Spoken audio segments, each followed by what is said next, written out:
Hello, grandkids. It's Mema for Stories with Mema. I went to the library and I got this book. It's called Bear Has a Story to Tell. It's written by Philip C. Steed. Isn't that funny? Last name is Steed, just like Sharice's last name is Steed. Bear has a story to tell. It was almost winter and Bear was getting sleepy. Look at how sleepy he is getting. Isn't that a nice drawing of a bear on a log? But first, Bear had a story to tell. Mouse, would you like to hear a story? Asked Bear with a yawn.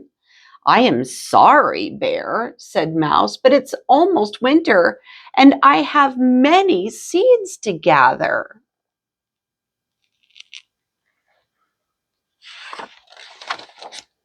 Bear helped Mouse find seeds on the forest floor. When they had finished, Mouse said, "See you soon," and tunneled underground to wait for spring. Aww, seeds helped her.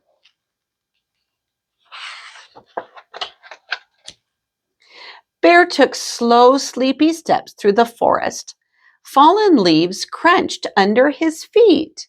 "Hello, Duck," said Bear, sitting down to rest his tired legs. "Would you like to hear a story?" "I am sorry, Bear," said Duck, "but it's almost winter and I am getting ready to fly south."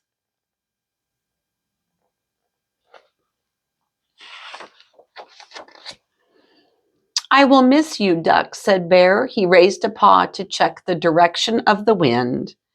"I will miss you too," said Duck, and off he flew.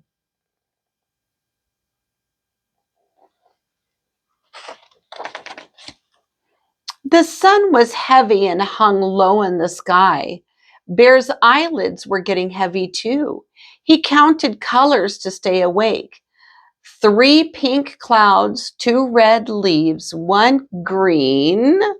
"Hello, Frog," said Bear. "Would you like to hear a story?"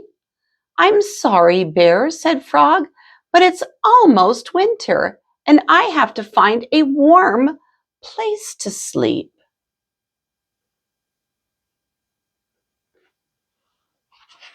That bear has such sweet expressions.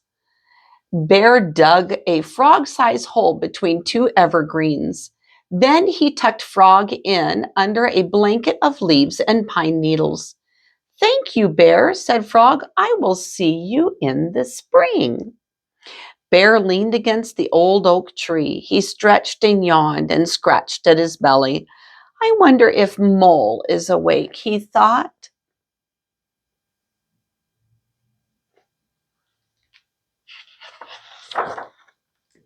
Oh, here we go. "Mole, are you there, Mole?" Mole was already asleep. "Good night, Mole," said Bear with a sigh.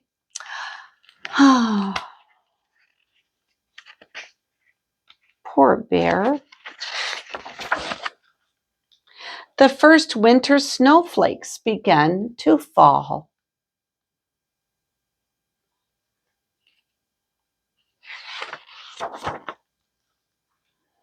Many months passed and the sun returned. It melted the snow and woke the trees. Bear rolled out into the grass. "It's spring," he said. "Now I can tell my story." So he fell asleep here. He hibernated, huh? But first Bear brought Mouse an acorn. "Thank you, Bear," said Mouse. Mouse was hungry after a long winter. "Welcome, Duck," called Bear. "You must be tired from your journey." Bear showed Duck a shady mud puddle he found. Gave an acorn to the mouse. Rest for the duck. Bear placed Frog in the sunshine till he was warm and awake. Frog opened one eye, then the other. Good morning, said Bear. Bear, Mouse, Duck, and Frog waited all day for Mole to wake up. Finally, Mole poked his head out into the moonlight. Mole, said Bear, would you like to hear a story?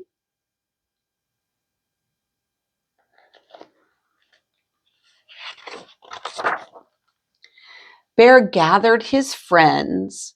He sat up straight and cleared his throat. He puffed out his chest, and with all his friends listening,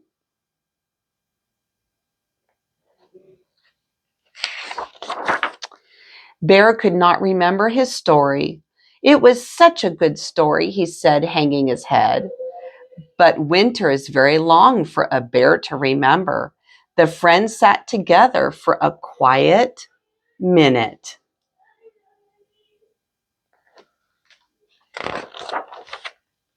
Then Mouse said, maybe your story is about a bear. And Duck said, maybe your story is about the busy time just before winter. I think there should be other characters too, suggested Frog.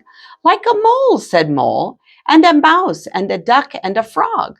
Bear sat up straight again. He cleared his throat, puffed out his chest, and began his story with,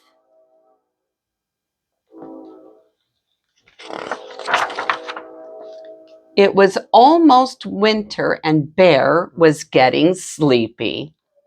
Oh, isn't that cute? That is such a sweet book. Very nice pictures, too. All right, grandkids, Mema loves you very much. I love you. A bushel and a peck, a bushel and a peck, and a hug around the neck. I'll read you later.